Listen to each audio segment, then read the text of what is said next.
Welcome back to another episode of the M&A Guy podcast. I'm Brian Franco, your host, founder and CEO of Meritage Partners, and new author of the book Inevitable Exits. On today's show, we have a good friend of mine, a colleague that I have met this year, and he's been running a company that he just acquired.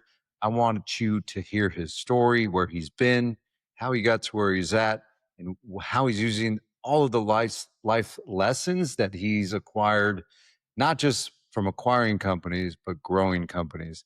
I'm here joined by founding partner of Preserve Equity Partners, Joe Francisco. And Joe, congratulations on the new acquisition of Party Animal Inc.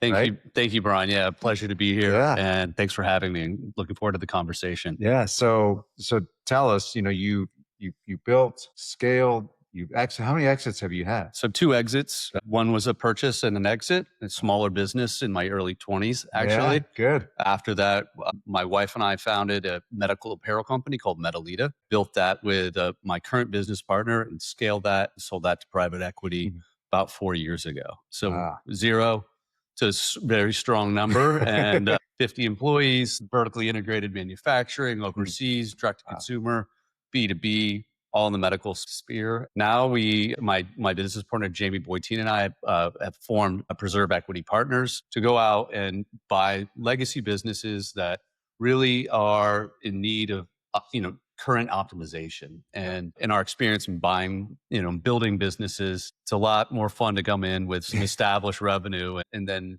really bring value to the business and grow. I think generally the market and investors in the market are realizing, startups, risky, they fail most of the time, where existing companies can be advanced, right? Whether it's tech enabling those companies, bringing technology in, bringing systems.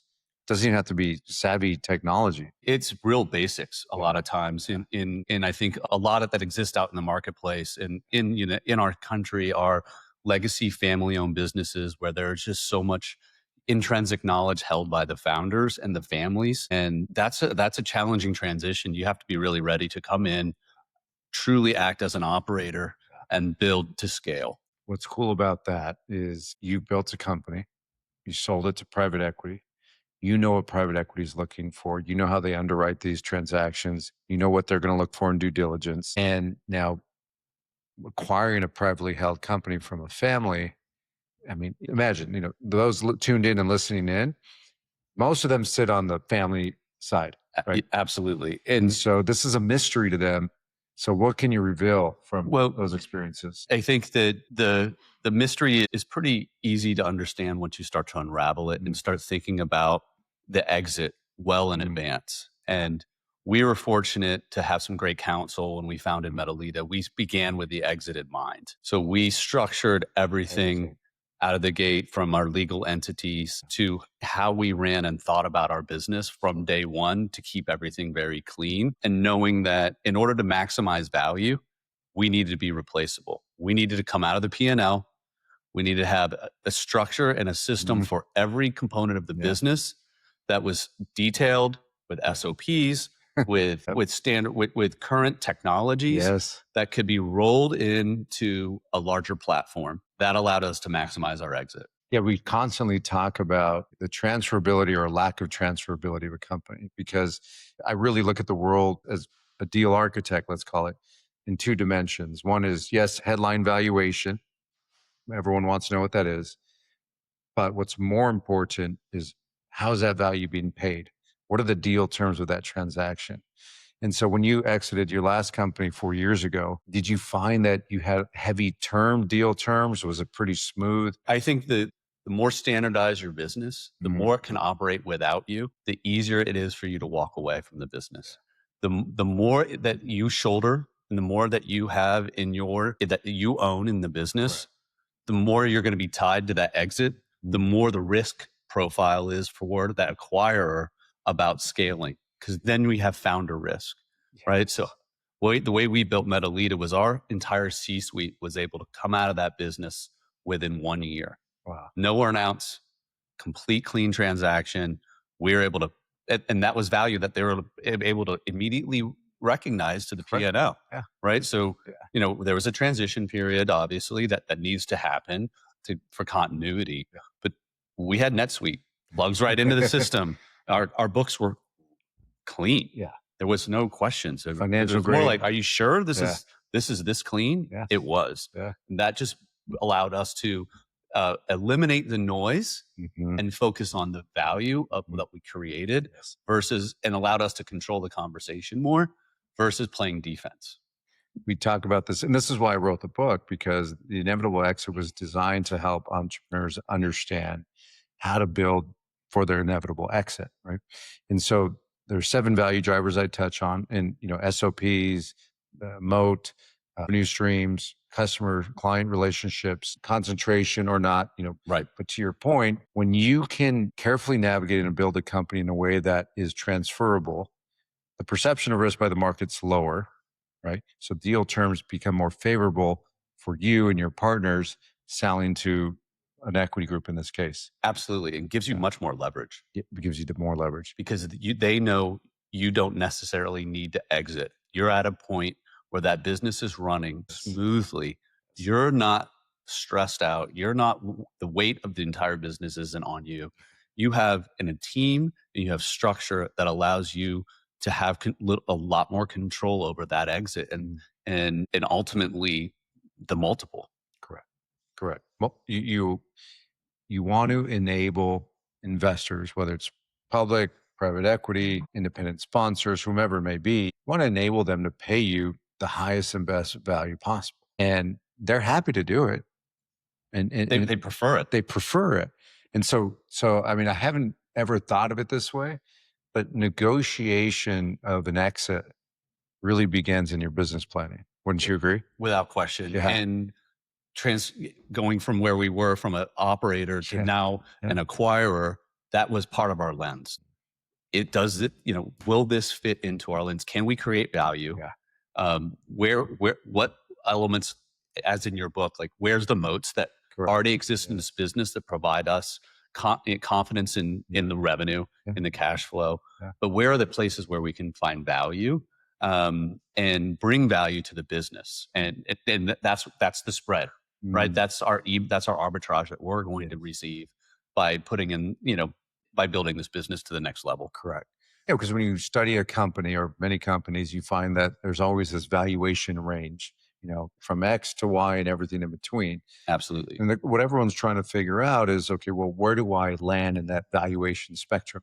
And so, it's hard to tell until you have that buyer or investor sitting across from you, because the value of your company is going to have a different value to each and every unique investor and buyer, right? Without question. And so, but if you can develop the business so it's universal to any of these buyers, at that point, the power is in your hands, because you're leveraging negotiations by way of saying, look, we don't have to sell.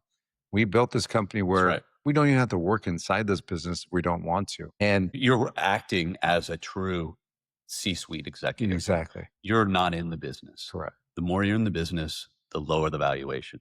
Full stop. And the less favorable the deal terms. Absolutely. We see this every day. And the longer you're tied to that business. And if you've been in a business, we were Metal to 15 years. It's a long time to be in a company. Mm-hmm. It's a lot of work to build a business from zero to what we built it to. Correct. And that's the truth across the country, right? And if it's not built correctly, you're tied to maximize your exit. You're either going to be tied to it with a long earn out, and you're going to do all that work again. You're not going to be out of the business until you're replaceable, until you can replace yourself. Correct. And how long did it take you to replace yourself in that business post? We weren't even replaced. We were folded in. Okay. Right. Yeah. So I think that's sort of what I've learned is ultimately whether or not you're selling to a private acquirer or an independent sponsor or PE, the goal is eventually PE. Mm-hmm. Right. Everyone's going up the ladder. Correct. So you have to be thinking about where does this, if I'm selling this to an independent sponsor, who's that sponsor going to be exiting to, and start setting that up from day one. Yeah. You build it to sell it to a particular audience and a particular group of people or investors in the marketplace. I mean, we've seen this in a variety of industries, in healthcare and manufacturing and software and AEC. We had a transaction years ago in the healthcare space, national public company, national group that had to service a national contract, and they needed to be in 3 locations that they weren't to service this contract. our client at the right time, at the right moment was in one of those 3 locations. And they came in and they paid a premium for that business. To your point, they folded it in, everything was in place. They didn't need the owner. Right. And the owner did not need to work there every day, and he didn't. He actually lived there seasonally. And so when that transaction was completed, it wasn't even a multiple of EBITDA, it was a multiple of revenue.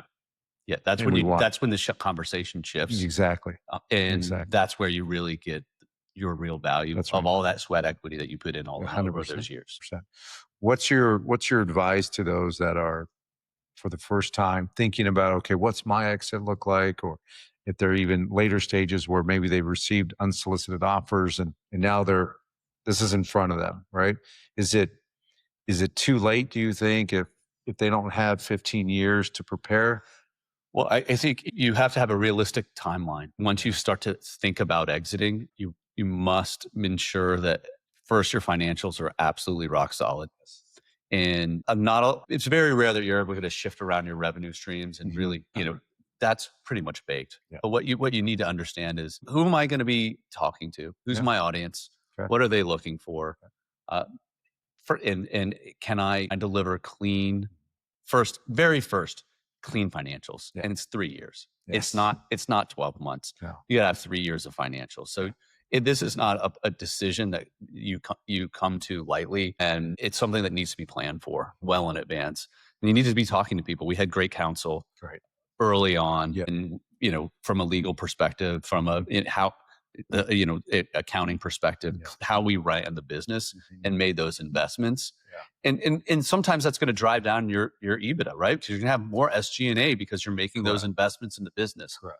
However, you're going to get that back in your multiple. There's a return there. There is a return because you're either going to make the investments and get a stronger multiple and have more control over the negotiation, or you're going to put that money in your pocket in the short term and get a lower valuation later. But you're also going to shrink your pool of potential investors by not making the right investments early. Yeah, because investor grade financials is what we're talking about.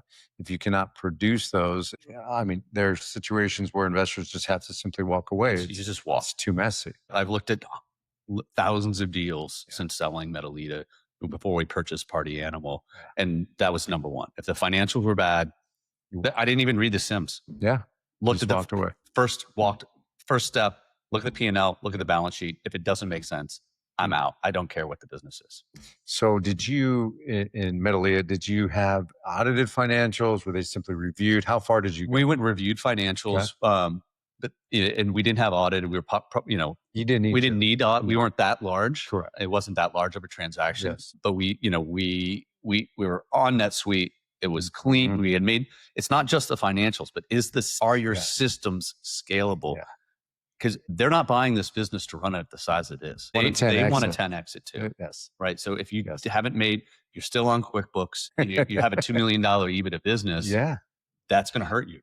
Yeah. Because QuickBooks is great for what it is, but to get any sort of level of, for example, if you investors want accrual financials, QuickBooks, how it was set up initially, may or may not be able to. You have to be on accrual. You have to be. You just 100%. Yes. I mean, you can still report on cash basis for tax purposes. 100%, but you need to be able to present. Yes. Accrual financials needs to tie out. Yeah. Everything, every single transaction is going to be tied out for 3 years. Yes. Every entry. Yeah. It all has to work. Well, you think about, post-closing true ups like net working capital, inventory, if any, these sort of things become difficult to track post-closing if pre-closing they were a mess to begin with. And that's what investors are looking at. It's not just the transaction, correct, but it's how are we going to be positioned? Because a lot of the noise out in the marketplace is about the acquisition. There's not as much conversation about what happens the 90 days after, principally because we're all so busy to what you're speaking of. Yeah. Networking capital adjustments, setting up their original balance sheets, setting up new entities. You're doing everything while you're digesting and running a business, right? If you don't have that confidence in the financials through your Q of E process, and that's another component, the larger the transaction, the deeper people are going to dig. Q of E is going to happen. They're going to go back 2 to 3 years. If you don't have the financials, You don't have the confidence for the banks to loan. Again, getting the right multiple, all these different touch points play into that multiple component. And then also giving the sponsors or investors the confidence to be able to then carry forward. Absolutely. You look at, when you dive into the details and the strategies and the playbook of inevitable exit, it talks about all of these components of a company, because ultimately you want to enable these investors to take care of you, right? And to give you a fair valuation. But this is why public companies are so valuable, That's right. because they have systems, they have a C-suite that can be interchanged. I mean, there's succession planning that needs to occur there. Apple's going through it right now with Tim Cook. Yep. As an example, it's okay, who's next? What's their vision? What's that look like? How are they going to execute? It's very important, especially for a brand like Apple. And so now, electronic consumer goods and software company, it's a big example, but it's a good example. But what I remind clients too in the privately held businesses and markets is that their companies, they don't have the strict guidelines and requirements to produce audited financials and 10K reports, and the list goes on and on and on from a compliance standpoint. But what that does do is, for public companies, it enables them to not trade their company once in a lifetime, hundreds, thousands of times per day, right, as they're trading in fractional pieces. But small businesses can learn from this, right? 100%. They don't need to be intimidated by that. They need to right size that investment for their business, and that's the key element. But make those investments from day one. You validated everything that I put in the book. You're living, breathing, walking proof of that. And I'm glad we're here chatting about this, because we've known each other for a time here that, I didn't know those details of your transaction in terms of what you did for readiness and how, you built it to exit it. You had the end in mind, you reverse engineered it, and you pursued it in that way. So now you're doing this with Party Animal Inc. Yes. What's the vision there? So the vision there was, well, right now the vision is digest. Really, we walked into the business with the most important component is building trust. We want, the most important thing to us is showing our new employees, our new team members, that we're there for them and that we're there for the long haul. That's where preserve equity comes from. We're not in here to come in and make radical change. We want to preserve those founders and those legacies, right? As a founder who built one from up, I recognize that level of commitment and the sheer energy and lift it takes out of you in order to build that. And we want to honor and preserve the legacy of the business. We want to preserve our team. And we want to build trust with our team members. We want to build trust with our vendors and our supply chain and our customers. That's number one. Yeah. That is our the 90-day plan is all focused around trust. And how far are you into that process? We're 76 days or so into that process. Great. Yeah. So almost there. Almost there. and you just got back? Just got back. So the business is in Cleveland, Ohio. The company is Party Animal Inc., where it's an exciting business, has those moats that you talk about with licenses with all the major sports leagues, the NFL, NBA, et cetera, MLB. It's a fun business to be in. We are one of the few licenses focused on toys for kids. The business is has a 35-year license history with the NFL. So we want to talk about a moat, right? It's hard to replicate that. Which is really important. That's trust too. Trust with those partners we need to build. Right. But the vision is really take this legacy business that honestly lacks a few of the things that we're talking about, right? And as operators versus just an investor, we saw that ability to come in and provide value to the business and value to the team members, number one, and how we can level up across just processes, business excellence. Yes. Operational excellence is job number one. And what's most exciting about this, which is a surprise to me, was how much the team is leaning in, how excited they are to be part of that next phase of growth. Yeah. Did they find, did prior ownership, or were they more in their retirement years? So this is a, kind of a unique scenario in this space, but it's a business that was founded by the gentleman's father whom we bought it from. Okay. So he ran it for 15 years. His father ran it before that. It's a long run for a family. And the gentleman who we purchased it from built an amazing portfolio of businesses, was the creative engine behind the product. in, what founders often lack, and Okay. what I'm very fortunate to have, Mhm. is the partner who is sort of your yang, your yin to your Yes. yang, Yes. right? So, my business partner, Jamie Boytine, and I really have been operating businesses for over 20 years together. We're completely aligned. We have different skill sets we can swap out whenever we need to. But, one of us But is different. better at ops. One of us is better at biz dev. And, Yeah. we kind of think of it as front of the house and, back of the house. We can each interchange on a daily and a moment's notice. Mm. But to have two people focused with different skill sets is really what most businesses lack. And and that's what gives us our competitive advantage, to be able to come in. I'm visiting Dick's Sporting Goods in Pittsburgh. He's in Shanghai talking to our business, our manufacturing partners. Yeah. That's not possible as a single person. That's really hard. It's really hard to shoulder the burden. It's really, everyone talks about how hard it is to be up at the top. Mm-hmm. I couldn't imagine doing this without a really great partner. And so the owner, second gen of the business, he was doing all of this on his own. Did it all on his own. Wow. And that's, I think, part of most owners' challenge is to be able to step back and say, I could do this all at 5 million in revenue. Yeah. But you're now 14 million in revenue. Mm-hmm. You need a team. Yeah.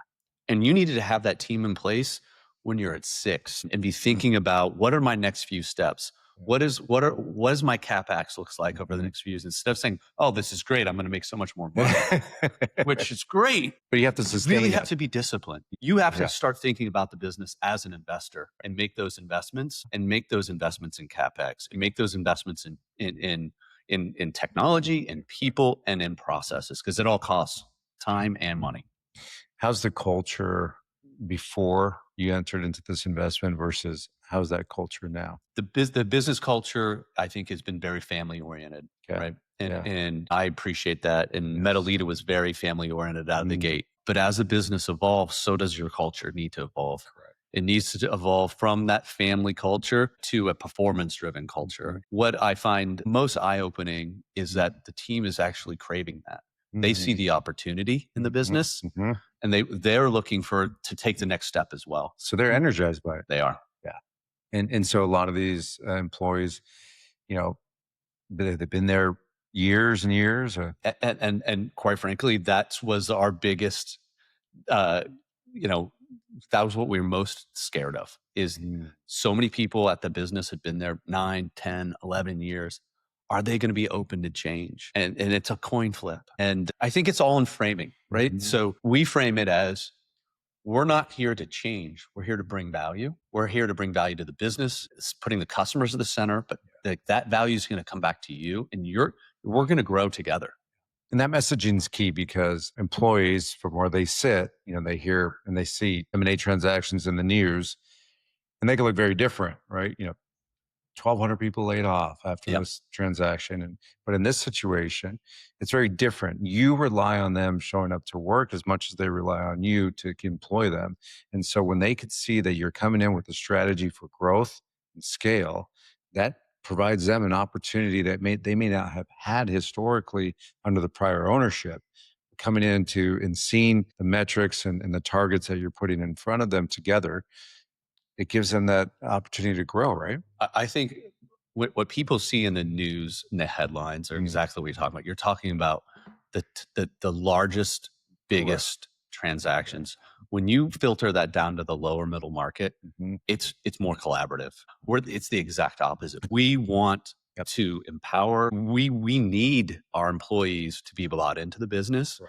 And so it's a completely different perspective, I think. And I think that, when I was on the other side of that seat, I was very worried about my employees. Yeah. I'm like, how are they going to be treated? What's going to happen with them? Right. Yeah. These people they've helped me build this business. We built this together. How are they going to be treated? They were treated really well. Good. And I think that's true for most lower middle market businesses. It is from what we see as well. In fact, there's a phrase for even professional services, they call it aqua hires, right? So it's an acquisition, but really what they're doing is a mass hiring. They want the talent, they want the people, because and you they're need proven. it. You need that. You that. need the knowledge, Correct. that tribal knowledge Yes. that's coming along, especially at the lower middle market where there Right. aren't layers and layers of people and documentation and systems.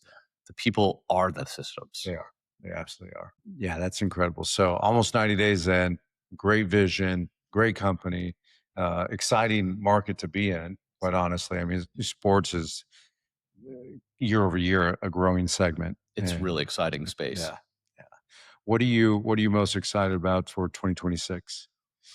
We are super excited about just a digital activation. Okay. So our business is, we've been a digitally native operating team, Jamie and I, for the last 20 years. We are digitally native business people, and this business is a legacy business in every manner. And to be able to come in and provide a vision to complement what already exists and start to execute on a full digital activation for this suite of incredible products is really exciting. So I want to come to kind of some parting advice for those tuned in and listening, because you validated a tremendous amount of what we do and how we do it. You were given good guidance and direction at the right time, which enabled you to accomplish your last exit, enabled you to now bring that structure, if you would, into the target that you've acquired, and you're growing and you tend to continue to grow. What's some parting advice that you would have for founders and entrepreneurs that are tuned in and listening and trying to figure all this out? Well, I think it's find the right advisors. Know who they're going to know who your audience is. They're going to help you prepare. And if an exit is something that you're interested in, you have to take a very unemotional, real look at your business and look at it. And if you look at it from the outside in, and if you can't do that, you need to spend the money and have someone else do it for you. That's great advice. Yeah, because ultimately, internal perspective is great. I mean, and there's actionable direction you could take from that. But when you're talking to third parties or external parties that are looking in, they're going to look at. They're not using the same measuring tape to measure your business as you are. And you need to consult with a professional who knows the market and who can provide you the right guidance. Yeah. You're going to have blind spots. That's great advice. Well, Joe, thanks for coming on, sharing your story. I wish you massive success with this venture. Appreciate it. Yeah, looking forward to maybe we'll get together in a year. I mean, of course, I'll see you plenty of times until then, but we'll give the audience a market update. That'd be great. Yeah, let's do it. Appreciate it. Thank you. And thank you for tuning in and joining us here on this episode of the M&A Guy. I'm your host, Brian Franco. We'll see you next week. Until then, keep building your empire.